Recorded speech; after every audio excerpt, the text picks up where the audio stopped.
بسم الله الرحمن الرحيم، والصلاة والسلام على أشرف المرسلين سيدنا محمد صلى الله عليه وسلم النبي الأمين وعلى آله وصحبه أجمعين.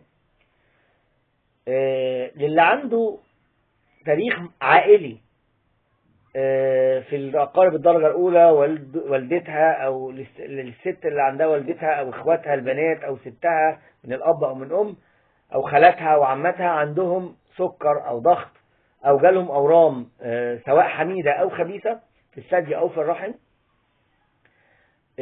دول ما يفضلش تستخدم لهم الهرمونات التقيلة. اللي عنده تاريخ عائلي، مش تاريخ مرضي، مش هو نفسه، تاريخ عائلي، تمام، ما يفضلش ياخده. لان مشكلة مرض السكر ان انت لو هيجيلك مرض السكر عند ال40 مثلا او ال35 وبدأت تاخدي برشام ال21 حبايه الهرمونات التقيله، احنا بنتكلم الهرمونات التقيله اللي هي برشام ال21 حبايه وابره الشهر ابره 3 شهور، لو خدتيهم هيجيلك المرض قبل سن الطبيعي 4-5 سنين بسبب البرشام ده.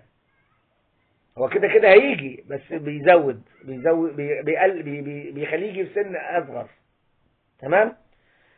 برضو بيبقى في فرصة الاورام الهرمونية اللي بتعتمد على الهرمونات انها ممكن تزيد جدا مع الهرمونات الثقيلة، خاصة ان عنده تاريخ عائلي لهذه الامراض. نسأل الله تعالى ان يعلمنا ما ينفعنا وينفعنا ما علمنا. والسلام عليكم ورحمة الله.